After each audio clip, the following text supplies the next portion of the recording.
Brodes Media.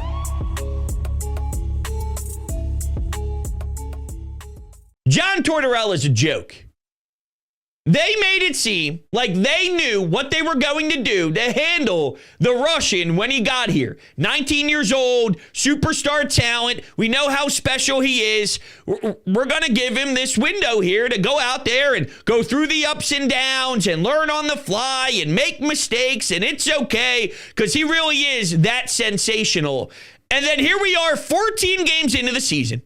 He's benched against St. Louis. He's benched in Carolina against a really gross Carolina team, by the way. You have no goalie. Fedotov and Kolosov aren't performing well enough, so you need as much offensive production as you can possibly have.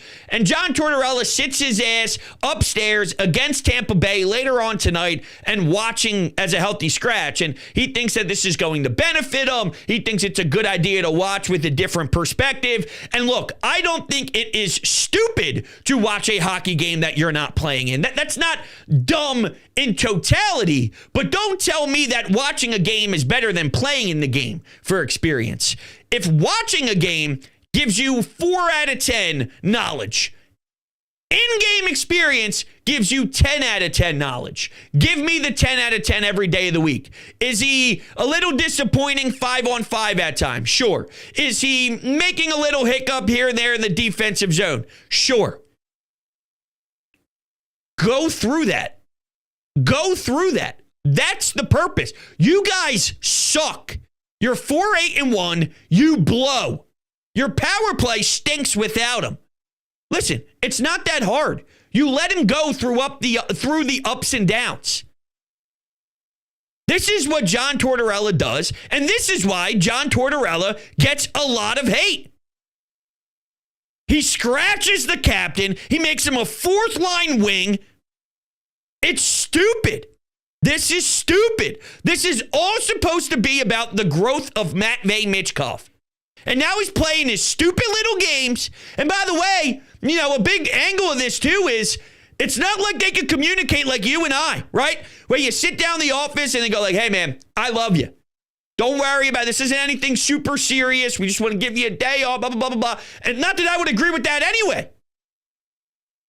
But they can't have that type of communication where you can really get a grasp on how the coach is feeling. It's probably just as simple as Torts is a douche. I know a lot of people in this league don't like Torts. And now I'm sitting. The idea of this season was to let the kids play. Instead, you sign Hathaway. You signed Delorier.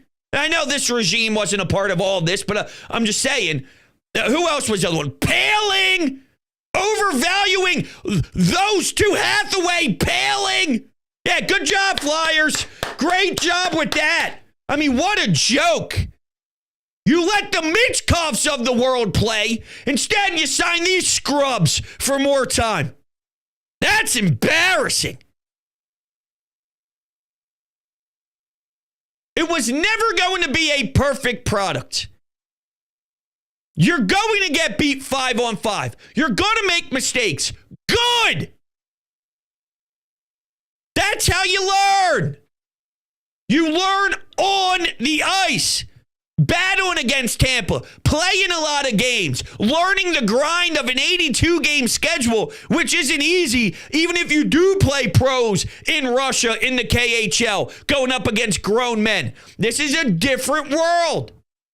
How do you understand what this world is like? You get out there and you play. I love this. Torts got asked this morning about the decision. Said it's all part of the plan. It's part of the process. Oh, yeah. And he talks about this kid who's getting in instead of him, Richie. He goes, Richie, I talked to him. I said, you know, you're an offensive guy. Just go be you. Don't worry about making mistakes. Don't worry about this. Don't worry about that. Take some risks. Go out there and play. Hold on a second. Richie gets all this time in the world to go out there and just go be him. without a worry in the world in the D zone, without any issues with mistakes. But God forbid the superstar who is about to change the meaning of Flyers hockey, God forbid he does something wrong or he does something to piss you off, then you're sending his ass up to the top of the bleachers? It's pathetic. Torts is trying to be Tommy Toughnuts when it's unnecessary to be Tommy Toughnuts. And here's a problem. We got a little cult of John Tortorella lovers in this town that anything he does is right because he's Torts.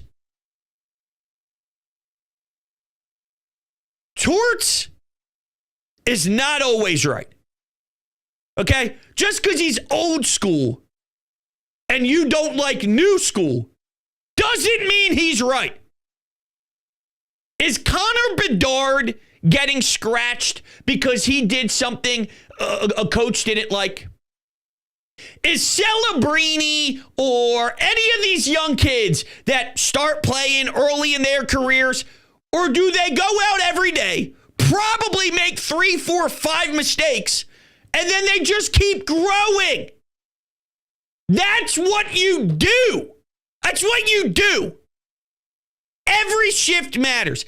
Every play matters.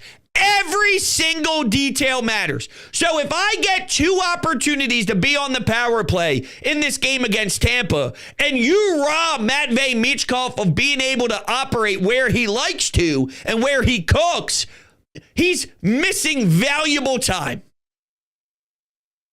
If there's 5-on-5 shifts that he deserves to be out there, and you either park his ass in the middle of the bench and tell him not to move, or you don't even let him lace him up, those are 5-on-5 shifts that Matvei Michkov can continue to learn what he needs to do and what he can't do, and that is significantly more important than watching from 1,000 feet higher up in the booth.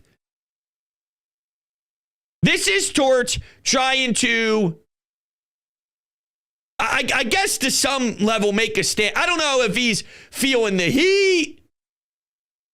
Probably not, because he does this anyway. He was doing this last year, so he does this regardless of the record.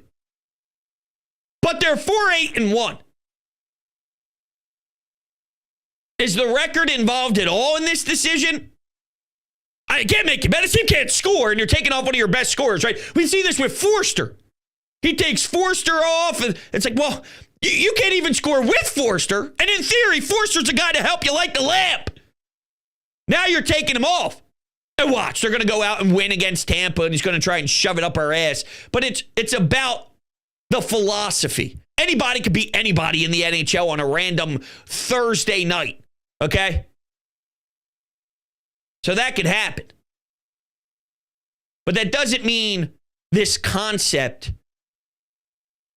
of not letting him play as much as humanly possible is a good one. It's a bad one. By the way, Kolosov, I guess he got injured during pregame skate. I haven't seen an update on him. The last I saw was he went out of practice, and now it's sort of up in the air. If it's Fedotov, God bless. We're probably going to get smoked 9-0 by Tampa Bay. Probably something like that.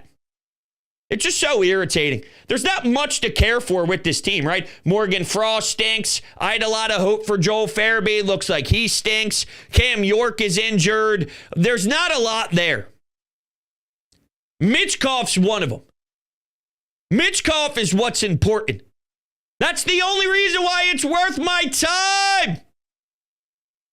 And now he's stealing that away from me.